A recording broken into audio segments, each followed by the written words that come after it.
Dope. I'm 77 and a bit. I've been on the land all my life. It was my father's property, and I bought it, and then I bought other land with it. Yeah, we usually start off with our little calves and pick our good quality cattle and put the, we have the Charolais Santa, we have the white Charolais cows, put the Santa bull over to get the nice soft apricot calves. And then we come back in either with an Angus or a Charolais bull back over those again.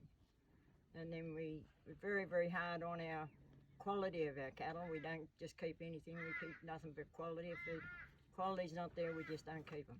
They get sold. So that's the way it is, and that's probably why we've got the quality cattle that we've got. Like these steers here in the background. Can't get much better than that. No. So we're very happy with them, and we're just hoping they go to the right area and the right plate. Who does all your stock work for you? Us. You too? Do you have any? Because me and Bianca always end up in a domestic in the yards. No arguments. No arguments in the yards? No arguments in the yard. We know what's going on before we start, and we know where we're going and what's got to be done, and that's the end of story. But the hills are getting steeper. Yeah.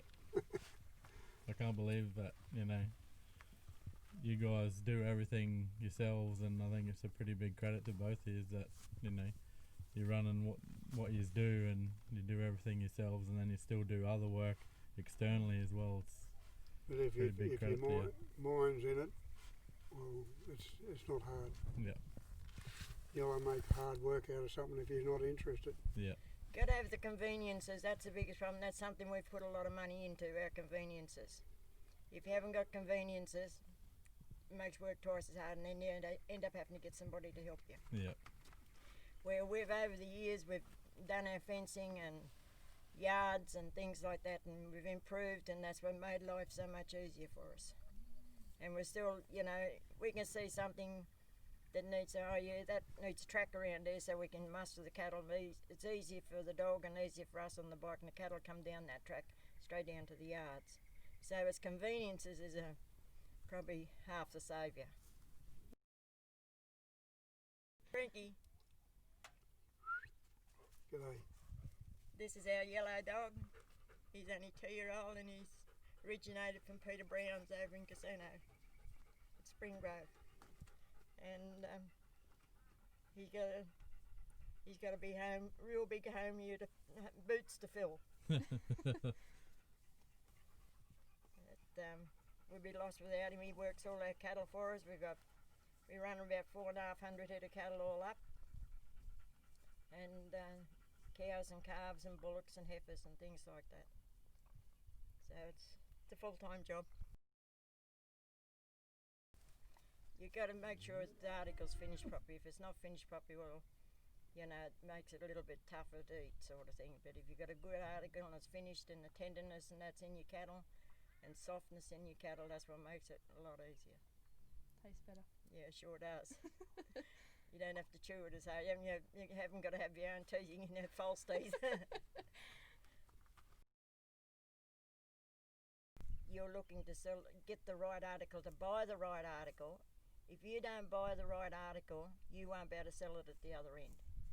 And that's the end of the story, sort of thing, because what happens is people say, I'm not going to buy any more meat off them, it's too tough.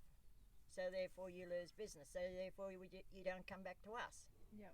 And it's a continuing chain. If we got the right article, we can supply the right article, then you'll be able to sell it, and you'll come back to us and say, I want some more of that one. I want some more of that. Yeah. If it's not there, and if we're not doing the right thing, you're not going to come back. And that's what's happening to a lot of the farmers these days. They're not prepared to take the step to put that extra money into them. An old gentleman from down at Armidale said to me one day, how do you pick a good beast? And I thought, oh, well, he's trying to have a go at me. Anyway, I said, well, I like to look at them. I turn them around, just see if they're structurally built right. And he said, first thing you look at is see if they can walk correctly. It means to say their bone structure's right. And if their bone structure's not right, don't worry about them. And he was pretty right.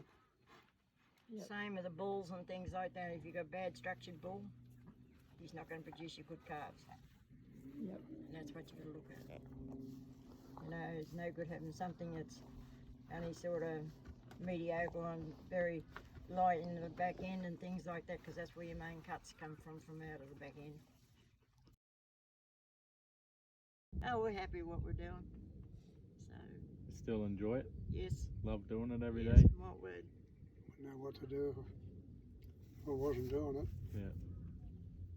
It's just one of those things that's in your blood and pretty hard to get out.